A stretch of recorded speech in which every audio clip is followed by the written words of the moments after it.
Botticelli's birthday suit. Presented by Still a Frog.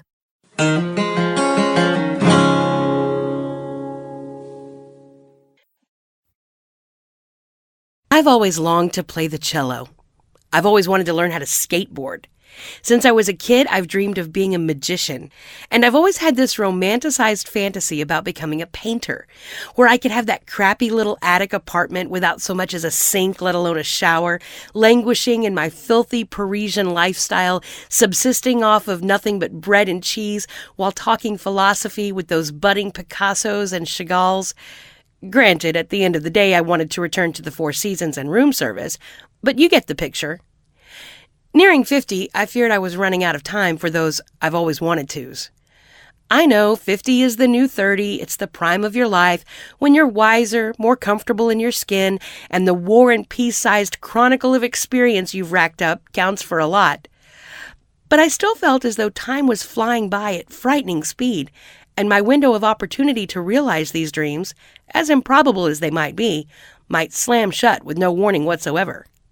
So 2 weeks after my 49th birthday, I did it. And no, regrettably, I saw that becoming the next Yo-Yo Ma was most likely not in the cards for me. And if I valued having bones of the non-broken variety, then skateboarding was probably out as well, which left David Copperfield or Picasso. So I hired a painting instructor. Did you know there are sites that allow one to enlist the services of everything from a dog walker to a drywall repair guy to, yes, an art teacher? Not sure how reputable this particular site was, given that unclogged toilet was also one of the categories, but what the hell? I brought the idea up to my boyfriend. He was less than enthused. "So you're going to spend every afternoon with some guy learning how to paint?" he asked incredulously. "Not every afternoon, once a week. And yes, it's something I've always wanted to try," I explained in earnest. "Then just buy some brushes and slap paint on canvas. Call it art. The trash all looks the same anyway," he grunted. He was not exactly a sit-by-the-Seine kind of guy, which isn't to say that he lacked culture. When it came to light beer, a big-screen HD TV, and the Packers, he was a world-class connoisseur. Granted, I wasn't exactly the mistress of the Algonquin Round Table, but that's what this was about, expanding my horizons, trying something outside of my everyday comfort zone. "Hey, babe, no more beer," he called, plopping onto the sofa and flipping on whatever UFC match he could find. Alas, my comfort zone beckoned. The instructor's name was Alexander. He held a BA in fine arts. He'd been exhibited in several places. There was something that drew me to his style, and most importantly, he looked the part.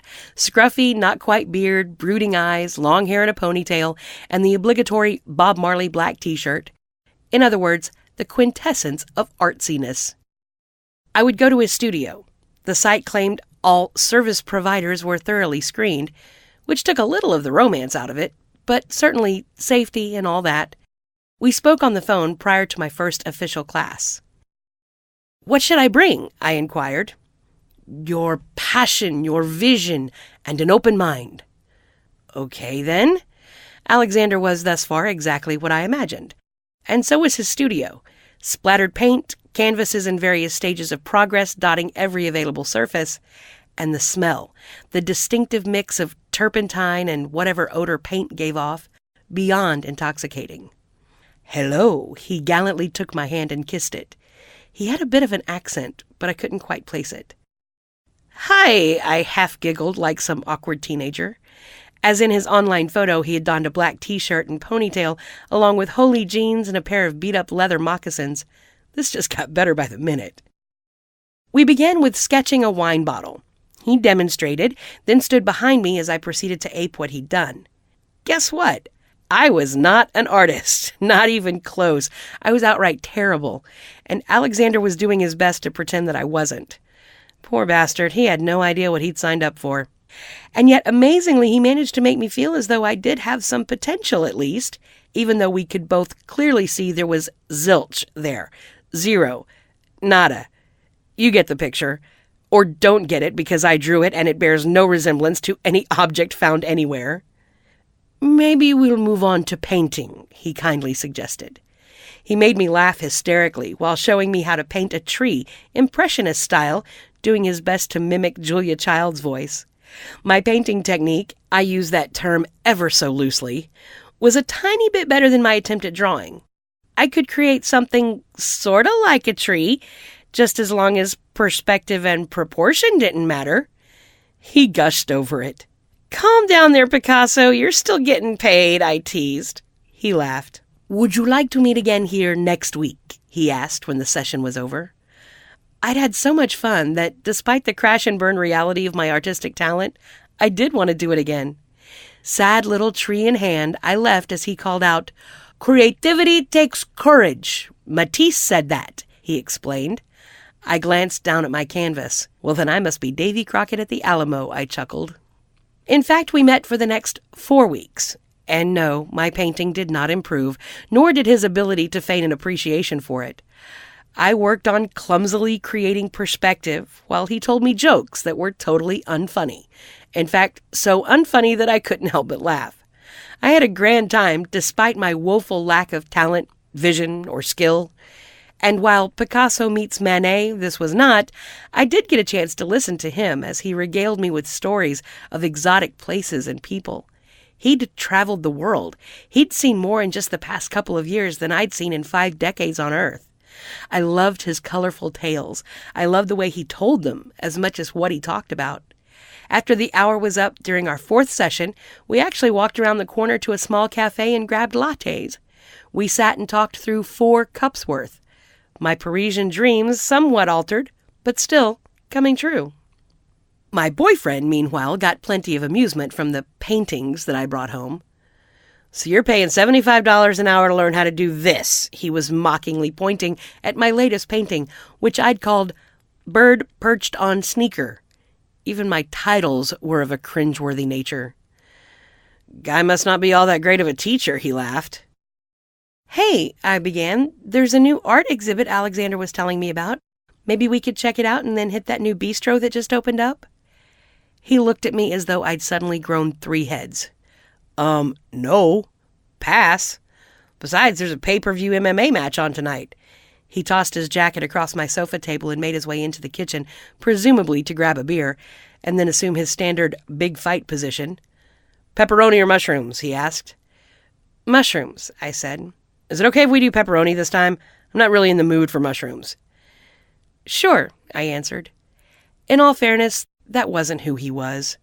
Art gallery, French bistro guy wasn't him at all. And it wasn't right of me to try and force him to be. It was somebody else. Someone else altogether. The following day, I didn't have a class scheduled with Alexander, but I decided I didn't want to wait another week to see him. I missed the conversation. I missed the genuine interest he took in what I had to say. I even missed those terrible jokes. I missed him. Somehow I found myself just outside of his studio, so I went up. I knocked, but no one answered. The door was open. I proceeded to let myself in, and then, well, this is something I certainly never expected to see. He was there all right, music blaring, which is probably why he didn't hear me knock.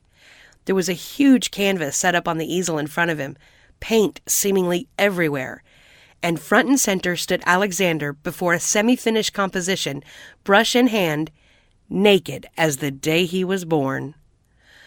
"I am so sorry. I didn't mean to. I knocked, but..." His face instantly softened upon seeing me. Flustered, I focused on the painting, and that was it. "It's okay," he smirked. "I always paint naked." "Really?" "Yes, of course. Art for me is about reaching into my soul and seeing what happens from there. I just have an easier time connecting with that, freed of all encumbrances, clothes included," he laughed. He moved toward me. My instinct was to back away, but I was inexplicably frozen to that spot. "What do you think of it so far? You can't seem to take your eyes off of it," he grinned. "Don't look down. Do not look down," I kept instructing my brain. "It's beautiful." Damn, I looked down. "I love it. You what?" "Nothing. I think you have some paint on your..." "Okay, then, well, I'm gonna go and leave you to this." Wait. He reached for my hand. I'd really like it if you'd stay. Besides, I might need some help cleaning up. He smiled.